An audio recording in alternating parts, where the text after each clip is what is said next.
మంత్రి నారా లోకేష్ మాట్లాడుతున్నారు. లైవ్ ద్వారా చూద్దాం.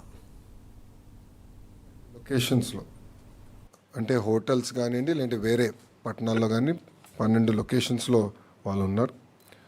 దీంట్లో సుమారుగా 173 మంది కఠ్మండూలో, 22 మంది హెటౌడాలో, 10 మంది పోఖ్రాలో, 12 మంది సిమికోట్లో ఉన్నవారు.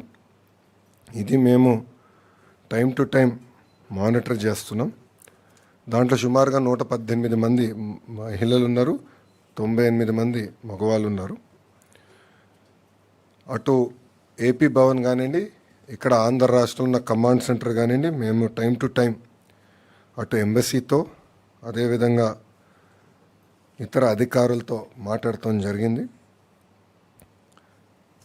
ప్రధానంగా కఠ్మండు నుంచి రేపు ఆంధ్రుల్ని తిరిగి తీసుకొచ్చేదానికి రేపు మధ్యాహ్నం ఒక ఫ్లైట్ ప్రత్యేక ఆంధ్ర రాష్ట్రం ఏర్పాటు చేసిన ఫ్లైట్ కఠ్మండూలో ల్యాండ్ అయ్యి ఆంధ్రులందరినీ అక్కడ నుంచి తీసుకొచ్చి first halt Visakhapatnam, second halt కడపలో చేస్తాం జరుగుతుంది.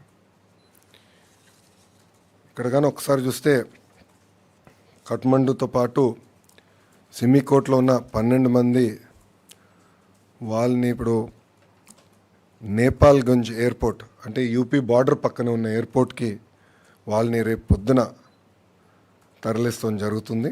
అక్కడ నుంచి వాళ్ళు లక్నోకి వెళ్ళి బై రోడ్ లక్నోకి వెళ్ళి అక్కడ నుంచి కమర్షియల్ ఫ్లైట్ ద్వారా తిరిగి వస్తారు. పోఖ్రాలో ఉన్న వారిని 10 మందిని రేపు పొద్దున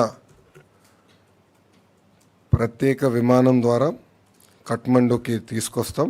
అక్కడి నుంచి మనం పెడుతున్న విమానం ద్వారా తిరిగి ఆంధ్ర రాష్ట్రానికి వస్తారు. ఇంకొక 22 మంది హెటౌడాలో ఎవరైతే ఉన్నారో వాళ్ళు ఈరోజు రాత్రే రాక్సాల్ ఎక్కడైతే బీహార్ బార్డర్ ఉందో అక్కడికి వెళ్తారు. వాళ్ళు బై రోడ్ వెళ్ళి అక్కడ ఆల్రెడీ మేము డిస్ట్రిక్ట్ మ్యాజిస్ట్రేట్ వాళ్ళతో మాట్లాడటం జరిగింది. వాళ్ళకి కావాల్సిన ఏర్పాట్లు కూడా అంటే ఇమిగ్రేషన్ కానీ ఏర్పాట్లు ఉంటే కూడా అధికారులతో మాట్లాడడం, అది ఏపీ భవన్ అక్కడ నుంచి సబ్సిక్వెంట్గా వాళ్ళ ట్రావెల్ కార్యాచరణలు కూడా ఏర్పాటు చేస్తాం జరుగుతుంది. మళ్ళీ రేపు పొద్దున మేము 10ంటికి అందరం ఇక్కడ అసెంబ్లీ అవుతున్నాం రియల్ టైమ్ గవర్నెన్స్ సెంటర్లో.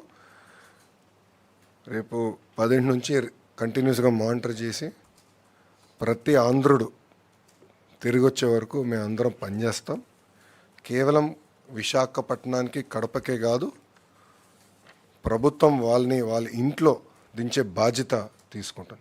అంటే ఎయిర్పోర్ట్లో కూడా వాళ్ళకి కావాల్సిన వాహనాలు ఏర్పాటు చేసి నేరుగా వాళ్ళ ఇంట్లో దింపే బాధ్యత కూడా మేము తీసుకుంటున్నాం.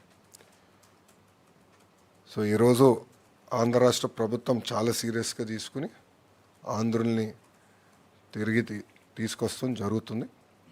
ఇంకా రాత్రి కూడా ఉంటే రియల్ టైం మేము అందరూ ఒక వాట్సాప్ గ్రూప్ కూడా ఏర్పాటు చేసుకున్నాం. మంత్రులు కూడా ఉన్నారు, గౌరవ ముఖ్యమంత్రి గారు కూడా వాట్సాప్ గ్రూప్లో ఉన్నారు. మేము అందరూ అది రియల్ టైం మానిటర్ చేసుకుంటున్నాం సిచ్యువేషన్.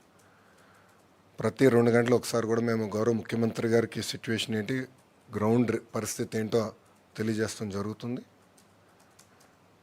సో రేపు సాయంత్రం కల్లా మ్యాక్సిమం లేట్ నైట్ రేపు రాత్రి కల్లా అందరూ క్షేమంగా వాళ్ళ ఇంటికి చేర్చే బాధ్యత ఆంధ్ర రాష్ట్ర ప్రభుత్వం తీసుకుంటుంది.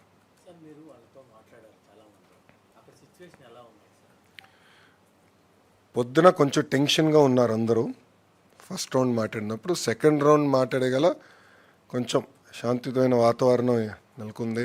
ఆర్మీ వాళ్ళు కూడా వాళ్ళు చేయాల్సిన కార్యక్రమాలు చేస్తున్నారు. సో ఇప్పుడు ప్రశాంతంగా ఉంది అనేది వాళ్ళు చెప్పారు. కానీ వాళ్ళు వెళ్ళినప్పుడు కొంతమంది అయితే ఏకంగా బస్ స్టాండ్లో దాక్కునే పరిస్థితి, అప్పుడు బస్ స్టాండ్ కూడా తగలబెట్టారని వాళ్ళు చెప్తాం.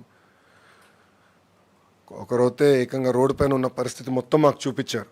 అంటే రాత్రి షాపుల పైన జరిగిన దాడులు కానీ, హోటల్స్ పైన జరిగిన దాడులు కానీ అవన్నీ కూడా వీడియో కాల్ ద్వారా వాళ్ళు మాకు చూపిస్తాం కూడా జరిగింది. సో ఒక మాటలో చెప్పాలంటే నిజంగా అందరూ చాలా భయపడ్డారు, చాలా ప్యానిక్ అయ్యారు.